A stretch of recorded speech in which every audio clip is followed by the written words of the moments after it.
भारतीय वंचित समाज पार्टी के राष्ट्रीय अध्यक्ष आदरणीय रामकरण कश्यप जी, भारतीय मानव समाज पार्टी के राष्ट्रीय अध्यक्ष आदरणीय बिंद जी, हमारे प्रदेश अध्यक्ष जन अधिकार पार्टी के श्रीलाल बघेल जी, हमारे मध्य प्रदेश के चुनाव प्रभारी डॉक्टर श्रीमती संतोष लोधी जी, सभी का स्वागत और अभिनंदन करता हूं और आपका भी इस बात के लिए धन्यवाद देता हूं कि आज जो जन अधिकार पार्टी के तत्वाधान में भागीदारी यात्रा है उसको आप लोगों ने रोक करके स्वागत किया और अभिनंदन किया और मेरा और मेरे साथियों का मनोबल बढ़ाया।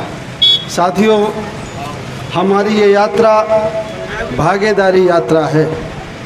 आपके मध्य प्रदेश में जन आशीर्वाद यात्रा निकली है, जन आक्रोश यात्रा निकली है, लेकिन दोनों पार्टियों ने जो मध्य प्रदेश के गरीब और कमज़ोर लोग हैं, छोटे दुकानदार हैं, बिजनेसमैन हैं, किसान हैं, मजदूर हैं, आदिवासी हैं, उनके हक और हिस्से की बात किसी ने नहीं की। अगर किसी ने ये बात उठाई है तो जन अधिकार पार्टी ने उठाई है।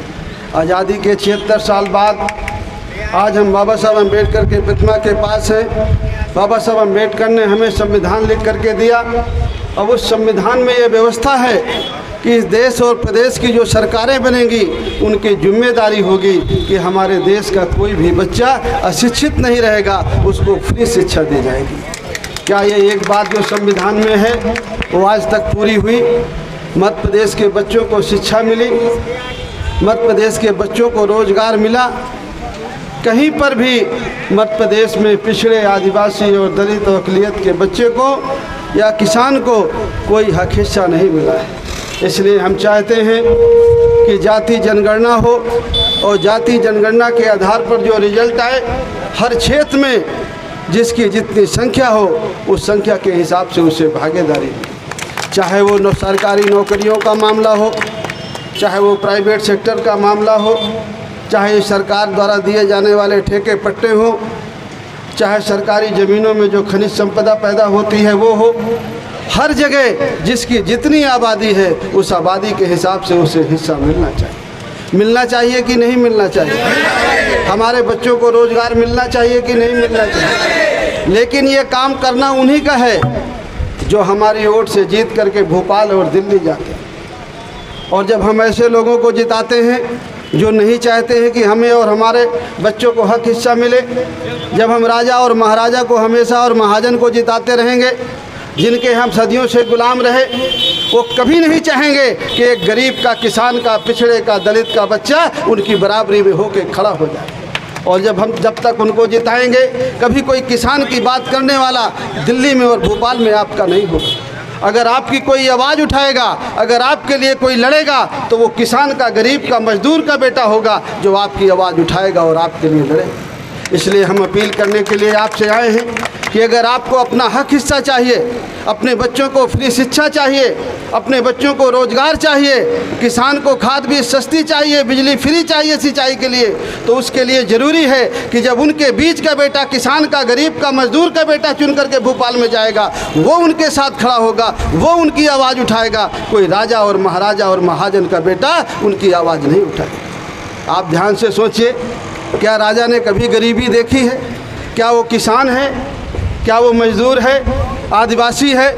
जिसने गरीब और आदिवासी और हमारी बहन बेटियों की तकलीफ़ को देखा नहीं, वो कैसे आवाज़ उठाएगा आपके लिए?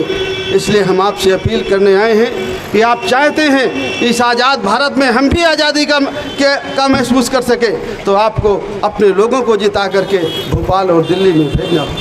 हमारे बीच में हमारी चुनाव प्रभारी हैं आदरणीय संतोष लोधी जी, मैं उनसे भी अपील करूंगा कि वो भी आपके बीच में दो शब्द कहें। बहुत बहुत धन्यवाद राष्ट्रीय अध्यक्ष जी।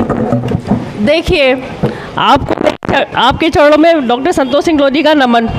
सर्वप्रथम, आज़ादी के 75 साल हो गए, क्या हम वाकई में आज़ाद हैं? नहीं ना। किनकी वजह से? दो ही तो बड़ी पार्टी हैं, एक बार वो आ जाती है लूटने, फिर वो दूसरी लूटने आ जाती है। हमारा हाल तो बहुत बुरा हो गया, महंगाई ने हमारी कमर तोड़ दी, बच्चे हमारे कुपोषित हो गए, शिक्षा हमारी चौपट हो गई, जब हम शिक्षित ही नहीं होंगे तो नौकरी ले पाएंगे, डॉक्टर इंजीनियर बन पाएंगे, एसपी कलेक्टर बन पाएंगे? तो फिर क्या करें अब क्या करें? अपनी पार्टी है, यह आपकी अपनी पार्टी है जो आपके हक अधिकार की बात करती है। कोई पार्टी आज तक ऐसी नहीं बनी जो आपके भागीदारी की बात करती हो। सब वोट लेने चले आते हैं ना, क्या कहते हैं, हमें वोट दे दो, झूठे झूठे वादे घोषणा पत्र में देते हैं। इस बार एक काम कर लेना, उनसे कहना कि तुम घोषणा पत्र मत दो, तुम शपथ पत्र दो।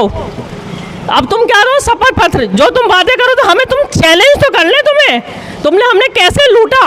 हम जो बात कर रहे हैं, हम वो बात कर रहे हैं जिसका दर्द हमने सहा है, क्योंकि हम आपके समाज के हैं। बाबा साहब की वजह से हम पढ़ गए तो डॉक्टर बन गए, लेकिन मेरे समाज के सारे बंधु, मेरी बहनें, मेरी माताएं ज़्यादातर गरीबी के दंश से बाहर नहीं निकल पाई। 75 साल में हर आदमी, इनका बड़ी बड़ी पार्टी बीजेपी और कांग्रेस का मुखौटा ओढ़ के चले आते हैं, गरीब बनने का नाटक करते हैं। जेब में तो उनके पैसा है ना, तो इस पैसे को चोट किससे देनी है? अपने वोट से देनी है, और हम ही दे सकते हैं ना। हमारे शरीर का सबसे ताकतवर अंग ये है, तो चुनाव के समय इसको ज़रूर याद रख लेना। अपने बच्चों का भविष्य याद रख लेना। हमारे बच्चे किस दलदल में चले गए हैं।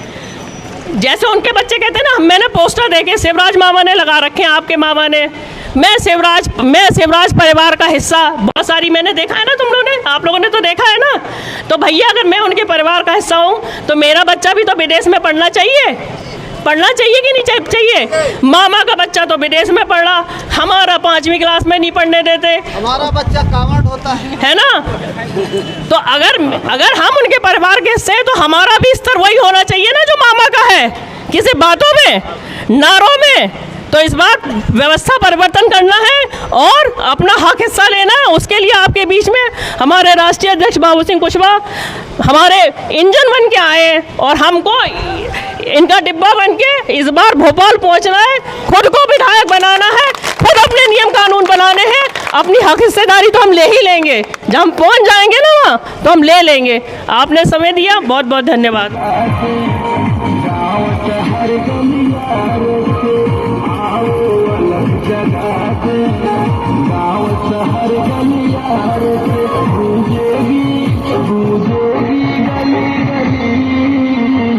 जन अधिकार के नारे